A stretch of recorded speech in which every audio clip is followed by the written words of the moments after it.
اگر کبھی آپ کتابیں اٹھا کر مطالعہ کریں تو آپ کو بہت زیادہ معاملات ایسے ملیں گے. حضرت عثمان غنی رضی اللہ تعالیٰ عنہ کی سخاوت کے بڑے سخی تھے، بہت زیادہ عطا فرماتے تھے. لیکن اب تو حضرت بس دینا ہم نے کیا ہے، ہم تو دلوں پہ بجلیاں گراتے ہیں. یہ تھوڑے دن پہلے ہی نا، ہمارا تو کام ہی حضرت یہ ہے، یہاں سے وہاں، وہاں سے یہاں اور یہاں سے پھر وہاں. ایک گھر جانا تھا، لوگ نا اپنے گھروں میں بد دعائیں اکٹھی کر کے بیٹھے ہوئے ہیں، اور پھر ہمیں بلا کے کہتے ہیں جی دعا کرو. وہ ہماری دعا میں اتنی کہاں طاقت آ گئی جو اتنی بد دعاؤں کی تلافی کر دے. میں آپ کو بتاتا ہوں کس طرح لوگ ہم ہائیں کس طرح لیتے ہیں، اور اس کی وجہ کنجوسی، ہماری کنجوس بڑے ہیں ہم. لیکن دکھ کی بات یہ ہے کہ ہم اپنی ذات کے لیے کنجوس نہیں ہیں. گھڑی بڑی مہنگی خریدنی ہے، موبائل آئی فون سے نیچے نہیں لینا، لیکن جب معاملہ اللہ اور اللہ کے رسول کا آئے گا پھر ہم کنجوس. یہ تھوڑے دن پہلے ہی میں نے مشاہدہ کیا. ایک گھر جانا تھا کسی وجہ سے، اس سے پہلے کہ میں جا کے دروازے پہ دستک دیتا، مجھ سے پہلے ایک مائی صاحبہ دروازے پہ دستک دے چکی تھی. اپنے ہاتھ میں انہوں نے مٹھائی کی ایک ٹوکری اٹھا رکھی، ہاتھ میں انہوں نے کافی کڑے پہنے ہیں، انگلیوں پر اماں جی نے واوی انگوٹھیاں پہن رکھی، اور انتہائی متکبرانہ انداز. مجھ سے پہلے انہوں نے دستک دے دی. ایک چھوٹا سا بچہ باہر آیا تو اس کو بڑے گندے انداز میں کہتی ہے جا بھی اندروں جا کے کو پانڈا لیا، منڈے دی منگنی کی تھی تیرا منہ مٹھا کرا. اب وہ تو بچہ تھا، اس کو لگا شاید اماں ساری ٹوکری مجھے ہی دے جائے گی. وہ بھاگتا ہوا گیا اور اندر سے اتنی بڑی تھالی لے آیا. اب میں بھی پاس کھڑا ہوں. اب وہ اماں نے بچے کی طرف بڑے غصے سے دیکھا، لیکن اماں کو بھی اتنی بڑی تھالی دیکھ کے شرم نہیں آئی کوئی. اس نے 2 لڈو نکالے اور رکھ دی اس میں، اور آگے چلتی بنی. اب وہ بچہ اندر لے کے چلا گیا. اس کے بعد کیا ہوا میرے نہیں علم میں کوئی. بہرحال تھوڑی دیر بعد میں نے بھی دروازے پہ دستک دے دی. بچہ چھوٹا آیا، میں نے کہا پتر ابو گھر ہیں. میں نے ان سے جا کر کو حافظ سلیمان آیا ہے، تو ابو آئے، انہوں نے اندر. اس سے پہلے گھر میں کیا جنگ ہو گئی مجھے نہیں پتا کوئی.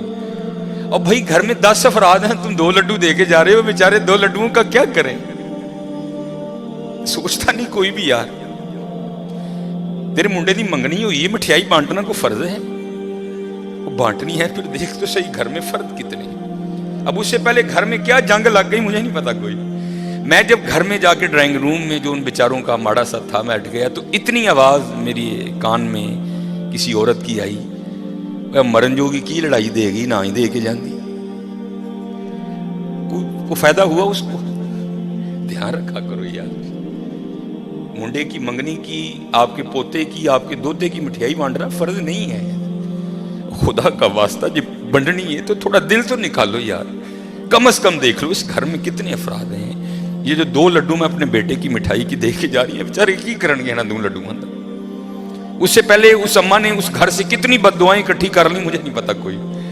میرے کانوں میں اتنی بس آواز آئی ہے کی مرن جوگی لڑائی دے گی سارے گھر. ہم سخی نہیں ہیں، ہم سخی نہیں ہیں. سخی وہ ہے جو بغیر وجہ کے دیتا ہے، اور اگر کوئی وجہ والا بھی آئے تو پھر وہ اس کی طلب سے بھی بہت زیادہ دیتا ہے، اور بے تحاشا.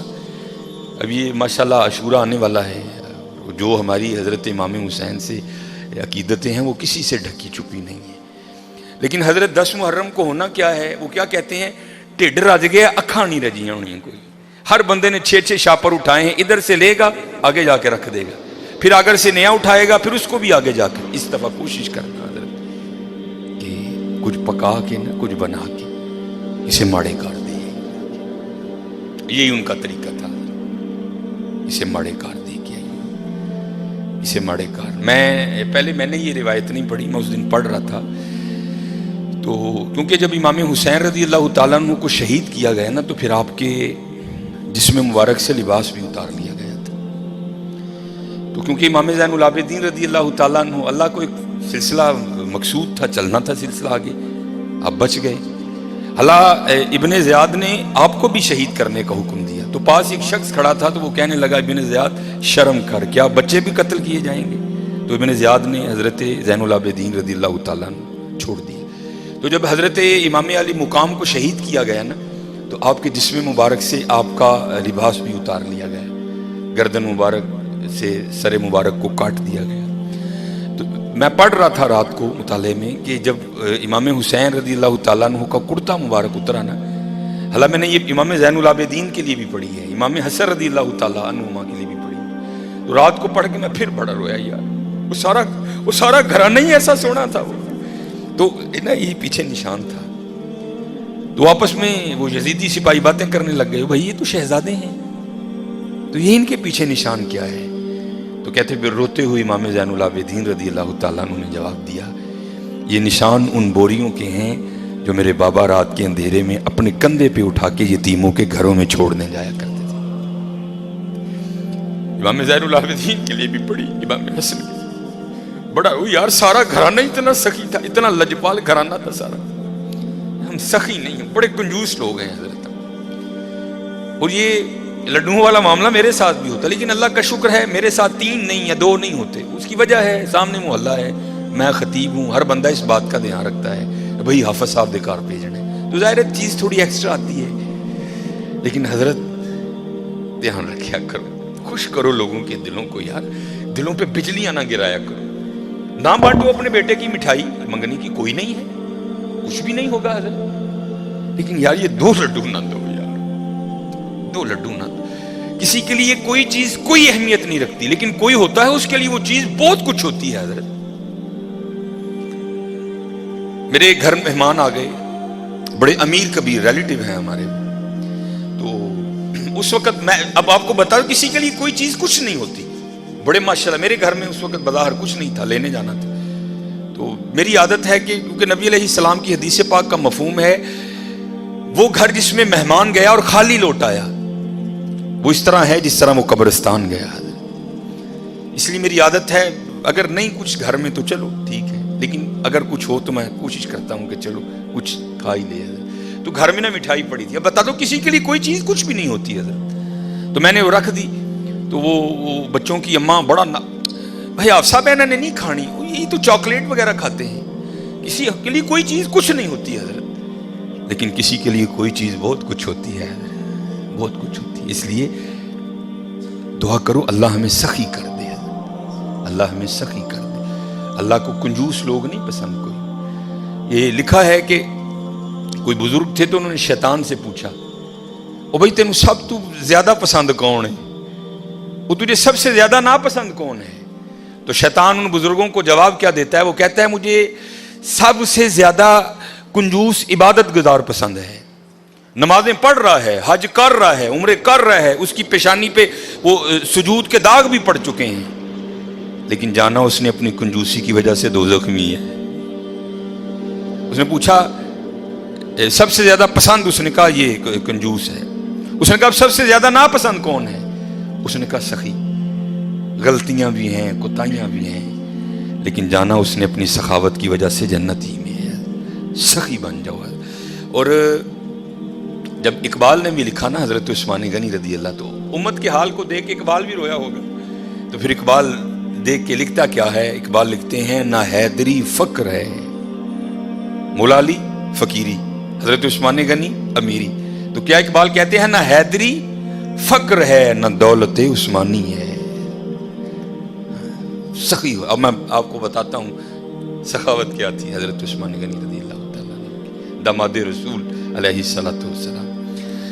یہ لکھا ہے کہ حضرت سیدنا ابو بکر صدیق رضی اللہ تعالیٰ عنہ کے دور مبارک میں نا مدینہ پاک میں قحط پڑ گیا، تو سارے جو مدینہ کے رہنے والے تھے وہ حضرت ابو بکر صدیق رضی اللہ تعالیٰ عنہ کی خدمت میں حاضر ہوئے، آ کر عرض کی اے خلیفہ رسول دعا فرمائیں۔ آپ نے فرمایا انشاءاللہ آج رات تک غلہ آ جائے گا۔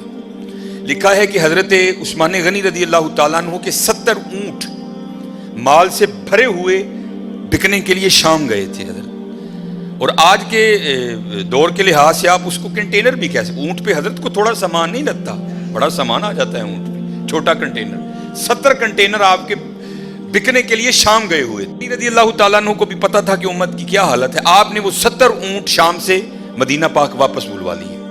اب جب وہ 70 اونٹ قحط کے زمانے میں مدینہ طیبہ واپس آئے نا، تو جو تاجر تھے وہ سارے اکٹھے ہو کے نا حضرت عثمان غنی رضی اللہ تعالیٰ عنہ کی خدمت میں حاضر ہوئے، آ کے عرض کی اے عثمان قحط بھی پڑا ہے تو آپ کے 70 اونٹ بھی واپس آ گئے ہیں تو بیچتے ہو؟ آپ نے مسکرا کر فرمایا کتنے گنا پر خریدو گے؟ عرض کی حضور 2 گنا۔ آپ نے فرمایا نہیں بیچوں گا۔ عرض کی حضور 3 گنا۔ آپ نے فرمایا نہیں بیچوں گا۔ عرض کی حضور 5 گنا۔ آپ نے فرمایا نہیں بیچوں گا۔ اب 5 گنا بڑا منافع تھا تو تاجر حضرت عثمان غنی رضی اللہ تعالیٰ عنہ کی بارگاہ میں عرض کرتے ہیں اے عثمان بڑا منافع کا سودا ہے، اس سے زیادہ تمہیں کوئی نہیں دے گا، کر لو سودا۔ آپ مسکرا کر فرمانے لگے میں تو اسے بیچوں گا جو 10 گنا دے گا۔ اسے بیچوں گا جو 10 گنا دے گا۔ وہ تاجر آگے سے کہتے ہیں عثمان 10 گنا کون دے گا؟ تو آپ نے فرمایا کیا تم نے قرآن نہیں پڑھا؟ من جاء بالحسنہ بالحسنۃ فلہ عشر امثالہا۔ فرمایا اللہ کہتے ہیں او بندے تو 1 لے کیا میں 10 دوں گا۔ آپ نے فرمایا میں نے اپنے اللہ سے سودا کر لیا ہے، میں نے اپنے اللہ سے سودا کر لیا۔ وہ کہتا ہے اور حضرت یہ 10 گنا سب سے کم مقدار ہے، یہ نہیں کہ اللہ نے کہہ دیا 10 پہ اینڈ کر دوں گا، یہ 10 سب سے اینڈ مقدار ہے۔ فرمایا اگر خلوص زیادہ ہوگا تو 70 گنا دوں گا، اگر اس سے بھی زیادہ ہوگا تو بغیر حساب دوں گا۔ آپ نے فرمایا اگر کوئی ہے 10 گنا والا تو بات کرو۔ میں نے کہا نہیں۔ آپ نے فرمایا میں نے اپنے اللہ سے سودا کر لیا ہے۔ اور لکھا ہے کہ آپ نے مدینہ پاک میں صدا لگوائی، آپ نے فرمایا مال پڑا ہے جس کو جو ضرورت ہے آئے اور اٹھا کر لے جائے۔ حضرت یہ تھے حضرت عثمان غنی رضی اللہ تعالیٰ۔ اور ایسے کی حضرت جی گھر دے 12 جی نے میں منڈے دی منگنی کیتی ہے جی 2 لڈو دے کے ہو گئے جی بھائی نہیں۔ سخی بنو حضرت، بد دعائیں نہ لو، دعائیں لو لوگوں، سخی بنو۔ یہ لکھا ہے اس بات جی اللہ سانو معاف کر دے، بڑے کنجوس لوگ، بڑے ظالم حضرت، اللہ سانو معاف کر دے۔ جس کے پاس نہیں ہے تو اس کی تو سمجھ آئی یار، جس کے پاس ہے وہ کیوں اس طرح ہے۔ اور ایک بات تھی بڑی دیر وہ واٹس ایپ پہ گھومتی رہی، اور حقیقت ہے ہم لوگ اسی طرح کرتے ہیں۔ کسی نے بڑی جوتی ماری تھی کسی کو، اس نے کیا لکھا، اس نے کہا ایک امیر عورت کپڑے کی دکان پر بیٹھ کر نا دکاندار کو کہہ رہی تھی میرے منڈے دا ویاہ ہے تے جڑی سب نہ لو کوالٹی ہے نا ذرا منو وہ دکھا میں اپنی کام والی نو کپڑے دینے میں۔ اور دوسری طرف کیا لکھا تھا کہ ایک غریب کام والی دکان پر کیا کہہ رہی تھی، اور میں جنہاں دے گھر کام کرنی ہے انہاں دے منڈے دا ویاہ ہے ذرا منو مہنگا جہا سوٹ وکھا میں دینا ہے۔ ہائے ہائے، نہ حیدری فقر ہے نہ دولت ہے، عثمانی ہے، وہ کنجوس نہ بنی ہو حضرت، کدی ظالم نہ بنی ہو، سخی بنی ہو، سخی بنی ہو حضرت۔ اللہ کو سخی بڑا پسند ہے۔